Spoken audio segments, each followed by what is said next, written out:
있죠. 아까 말씀드린 토픽 하나씩만 찍어주세요. 20개 중에 20개 투자할 순 없잖아요. 저는 아까 말씀드렸던 것만큼 역시 바이오는 이벤트인가? 이벤트도 보고 회사의 펀더멘털도 보고 해야죠. 다양하게 바이오 안에서도 섹터를 나눠서 얘기를 해주셨어요. 그래서 20개가 담겨 있는데 이 20개 고를 때 뭐 정말 출입처 많잖아요. 이 귀한 출입처를 고르고 골라 20개를 골랐는데 어떻게 고르신 건가요? 이 20곳을 고를 때 크게 두 가지 기준을 봤어요. 하나는 이제 아까 말씀해 주셨다시피 뭐 독창적이거나 독보적인 기술력이 있는 기업들. 그러니까 이제 사이토젠 같은 경우에 해당이 될 수 있을 것 같고, 또 하나는 이제 확실하게 사업 전략이 확고하게 있는 기업들, 그러니까 비즈니스 모델이. 예컨대 이제 레고캠 바이오 사이언스라는 데가 있어요. 여긴 지금 이미 시총이 지금 1조 3천억 정도가 되니까 이미 꽤 큰 회사가 됐는데, 여기 같은 경우에는 그럼에도 불구하고 좀 주목을 해볼 만한 이유가 있는 게, 지난해에 기술 수출을 4건을 했어요. 이제 이 레고캠 바이오 사이언스라는 데는 항체랑 약물을 접합할 수 있는 기술을 갖고 있어요. 그러니까 항암제 같은 경우에 뭐 종류가 여러 가지 있겠지만 기본적으로는 이게 항체랑 약물을 이어서 만들거든요. 근데 이 약효를 내는 게 결국에는 암세포로 찾아가려잖아요.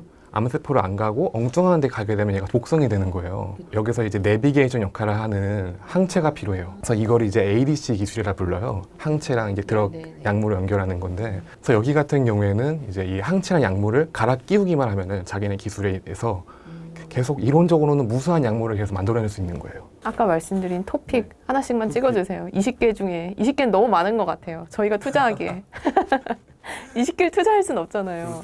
저는 아까 말씀드렸던 것만큼 저는 레고캠 바이오를 좀 좋더라고요. 예, 플랫폼 기업이잖아요. 그러니까 리스크가 적어요, 훨씬. 이제 신라젠이나 헬릭스미스 같은 기업 같은 경우에는 특정 하나의 약물을 임상 3상까지 끌고 가는 모델이었잖아요.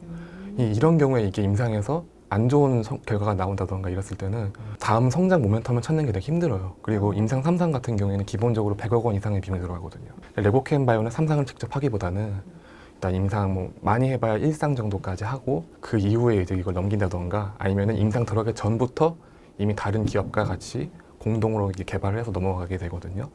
이런 점에서 이제 장점이 있고, 또 하나는 이제 아까 이 회사가 그 작년에 4건의 기술 수출했다 했잖아요. 그럼 중요한 거는 올해 몇 건 할 거냐. 근데 2015년에 상장을 했는데 이 회사가 그때부터 매년마다 한 건씩은 했거든요. 그리고 작년에 이제 대표님께서 말씀하셨던 게 이젠 매해마다 3건씩은 할 거다. 적어도. 예. 작년에 조금 많이 한 거긴 하네요. 예, 한 건 더 한 거죠. 목표를 초과 달성한 게 됐는데, 그리고 이제 또 호재가 있는 게, 결국에 주식이 이제 어떤 임상 성과나 이런 거에 대해서 반응이 나오기 마련인데, 그 사간 회사들이 있잖아요. 그 회사들이 임상 신청이 올해 3건이 예정되어 있는 게 있고, 또 임상 결과가 나오는 것도 올해 하나가 더 있어요. 그래서 이 주가가 반응할 수 있는 이벤트들이 많이 산재가 돼 있어요. 역시 바이오는 이벤트인가? 이벤트도 보고, 네. 그렇죠. 회사의 펀더멘털도 보긴 해야죠. 선배의 토픽은 네. 저 같은 경우는 좀 나누고 싶은데, 보수적인 투자자다라고 네네. 하면은 저는 녹십자 그리고 아까 메드팩토를 네네. 꼽겠고요. 네. 메드팩토도 그 관련 분야에서 이게 TGF 베타라는 네. 일단 그 TGF 베타를 저해하는 네. 치료제를 개발하고 있다라고 하는데요. 어, TGF 네. 베타가 뭐냐면은 네. 저는 그냥 암세포 수비수라고 이야기를 해요.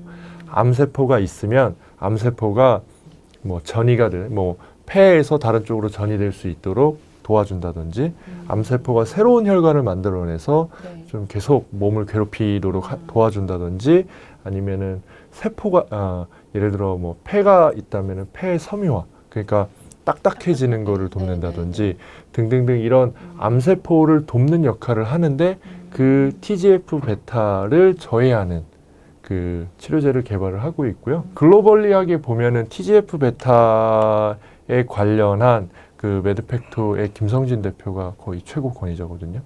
SCI급 논문도 수백 편 냈고요. 글로벌로 봐도 네, 그렇습니다. 글로벌로 봐도 최고 권위자이고, 그 다음에 파이프라인도 가장 다양하게 있고요. 임상 단계가 가장 앞서 있진 않은데 지금 어쨌든 임상 이상에 올라가 있는 파이프라인들이 여러 개 있고, 그래서 성공 가능성이 제가 볼 때는 좀 낮은 편은 아니다, 좀 높다라고 생각을 하고 있고요. 좀 공격적인 투자자라면은 시총 한 1, 2천억대 기업 또는 한 3천억 기업대에서 골라봐야 된다고 생각을 하는데, 저 같은 경우는 퓨처캠 퓨처캠 좀 가벼운 기업인가요? 네. 여기 아마 시총이 한 2천억 정도 지금 오락가락하고 있을 것 같은데 네네. 이 회사 같은 경우는 일반적으로 치료제라고 하면은 세포를 배양해가지고 몸속에 넣고 뭐 이렇게 하는 건데 여기는 방사선 동위원소, 그러니까 방사선 의약품을 이용해서 암을 진단하거나 치료하거나 뭐 이런 거를 개발을 하고 있어요. 방사선 의약품이라고 뭐냐면은 그 방사선 동위원소와 네. 그 다음에 일단 들을게요. 네네 펩타이드 네. 를 합쳐가지고 이거를 치료제나 진단용으로 사용을 하도록 하는 건데 이 펩타이드라는 게 어떤 거냐면은 그 예를 들어 여기서 만들고 있는 게 전립선 암 진단제와 치료제를 네. 만들고 있는데요. 진단과 치료의 작용 기전은 그 방사선 동위원소를 이용한 방사선 의약품에서는 상당히 비슷해요. 그러니까 방사선 동위원소와 펩타이드를 합쳐요. 그 다음에 혈관을 타고 그 이 펩타이드가 전립선 암 쪽으로 암세포를 찾아서 가도록 하고요. 방사선 동위원소는 그 부근에 가서 터집니다. 아. 근데 터지는데 네. 강하게 폭발해가지고 암세포를 죽일 정도의 힘으로 터지면 치료제가 되고요. 그 다음에 폭죽처럼 반짝, 펫CT라는 거로 그 검사를 네, 하는데 네. 펫CT를 찍을 때 폭죽처럼 이렇게 반짝 터지게 되면은 이제 전립선 암 진단이 되는 거죠. 아. 뭐 요 기술을 가지고 두 가지 임상을 진행을 하고 있습니다. 네. 기술력도 기술력이지만 그 피어 그룹이 딱 하나 있어요. 전립선 암 네. 진단과 치료제를 개발하고 있는 회사가 스위스 제약사 노바티스라는 곳에서 들어봤네요. 네, 네. 노바티스 유명한 제약사입니다. 글로벌 임상 3상을 진행하고 있는데요. 근데 노바티스가 이거 자체적으로 개발을 한 건 아니고요. 나스닥 상장사인 그 엔도사이트란 그 방사선 의약품 회사를 인수를 했어요. 인수할 때 당시 가격이 2조 원이었습니다. 퓨처캠 같은 경우는 이 기술과 치매 진단하는 거를 국내 신약으로 이미 신약 28호인가로 이미 신약을 냈고요. 그 다음에 뭐 여러 가지 파이프라인이 좀 더 있습니다. 근데 파이프라인이 다양하고 그 전립선 암과 관련된 그 파이프라인이 똑같이 있는데도 불구하고 지금 시총은 10분의 1 수준이거든요. 네. 쉽게 말해 10분의 1이다.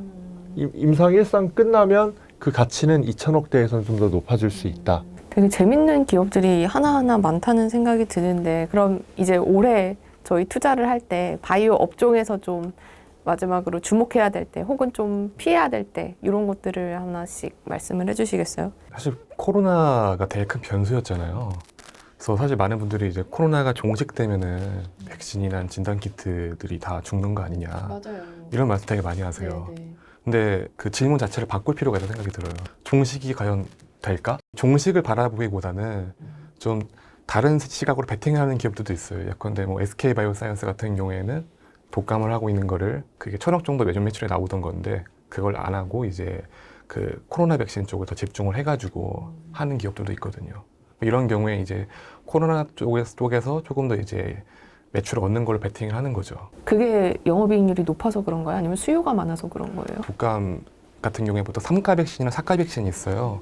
4가 백신 같은 경우는 이제 4가지 종류의 독감 바이러스에 대해서 타깃을 하는 백신인 건데 이거 같은 경우가 보통 한 $12 정도 해요. 근데 SK 바이오사이언스에서 하는 그 노바백스 백신 같은 경우에는 보통 해외에서 $22 정도 하거든요. 그러니까 더 많이 마진을 남길 수가 있는 구조인 거죠. 그러니까 이게 코로나가 장기화가 된다 이런 전망을 염두에 둔다면은 독감보다는 코로나 백신 쪽으로 가는 게 CMO 기업 입장에서도 해볼 만한 판단인 거겠죠. 사실 저 평소에 바이오주 투자는 저는 사실 잘 몰라서 안 하는 편인데 오늘 되게 깊숙하게 기업이나 아니면 산업에 대해서 많이 얘기를 들을 수 있었던 것 같습니다.